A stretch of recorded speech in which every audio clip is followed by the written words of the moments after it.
ఒక ఊరిలో సులేమాన్ అనే యువకుడు ఉండేవాడు.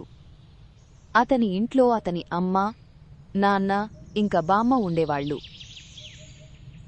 సులేమాన్ చాలా అందంగా ఉండేవాడు. అమ్మా, నాన్న, బామ్మ, త్వరగా రండి. ఏంటి బేటా, ఇంత తొందర ఎందుకు? ఏమైనా విషయమా సులేమాన్? చాలా సంతోషంగా ఉన్నావు ఈరోజు.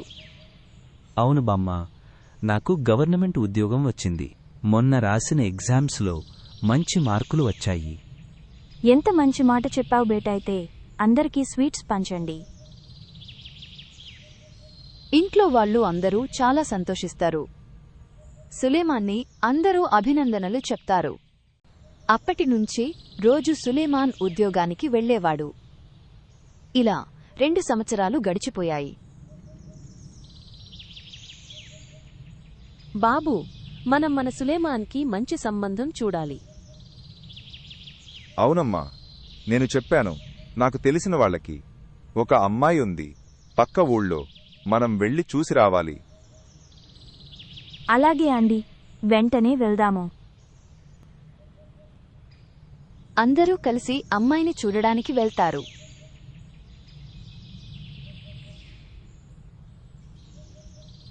అమ్మాయి చాలా బావుంటుంది. ఇంతలో పెళ్లి డేట్స్ పెట్టుకుంటారు. ఇంకొన్ని రోజుల్లో నీ పెళ్లి సులేమాన్. అప్పటి వరకు కాస్త జాగ్రత్తగా ఉండు. జాగ్రత్తగా ఉంటాను బామ్మ. ఒకరోజు సులేమాన్ ఇంటికి వెళ్తూ ఉండగా మార్గమధ్యలో ఒక దయ్యం సులేమాన్ని చూస్తూ ఉంటుంది. ఎవరు ఇతను? ఎంత అందంగా ఉన్నాడో! నాకు అతను బాగా నచ్చాడు. అందగాడా, ఆగు. హాహాహా! ఆ మాటలు విన్న సులేమాన్ అటూ ఇటూ చూస్తాడు. ఎవరది? ఎవరు మాట్లాడేది? అతనికి ఎవరూ కనిపించకపోవడంతో తను ఇంటికి వెళ్ళిపోతాడు. కాని ఆ దయ్యం మాత్రం అతని వెంట ఇంటి వరకు వచ్చేస్తుంది. ఇంటి బయట పెద్ద చెట్టుమీద ఆ దయ్యం ఉంటూ సులేమాన్ని ఇష్టపడుతూ ఉండేది. అతను ఇంటి బయటికి వచ్చినప్పుడు దయ్యం మాటలు అతనికి వినిపించేవి. సులేమాన్, ఏంటి రోజురోజుకి చిక్కిపోతున్నావు? అన్నం సరిగ్గా తినట్లేదా ఏంటి? అరే, ఎవరది? కొన్ని రోజుల తర్వాత సులేమాన్ వాళ్ల బామ్మ దగ్గరికి వెళ్లి ఇలా అంటాడు. బామ్మ, నేను ఈరోజు బయట పడుకుంటాను. ఇంట్లో వేడిగా ఉంది. అరే సులేమాన్, అలా బయట పడుకోకూడదు. నేను చెప్పిన మాట విను. ఎంత చెప్పినా వినకుండా సులేమాన్ ఇంటి బయట చెట్టు కింద పడుకుంటాడు.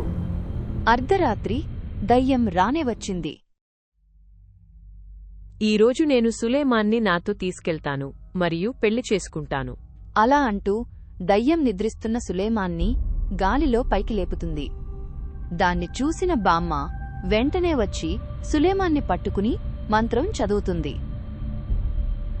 అప్పుడు దయ్యం సులేమాన్ని వదిలేసి పారిపోతుంది. నిద్రలేచిన సులేమాన్ ఇలా అంటాడు. ఏమైంది బామ్మ? నేను నీకు ఊరికనే జాగ్రత్తలు చెప్పలేదు సులేమాన్. నేను కాని రాకపోయి ఉంటే నువ్వు ఆ దయ్యానికి బలైపోయి ఉండేవాడివి. అమ్మో, అవునా? ఇదంతా దయ్యం పనేనా? నాకు ఈ మధ్య ఎవరో నాతో మాట్లాడుతున్నట్లు అనిపిస్తుంది. కాని పక్కన ఎవరూ కనిపించట్లేదు. ఇంక నువ్వు చెప్పినట్లే వింటాను బామ్మ. తరువాత సులేమాన్కి పెళ్లి అయిపోయి అందరూ సంతోషంగా ఉంటారు.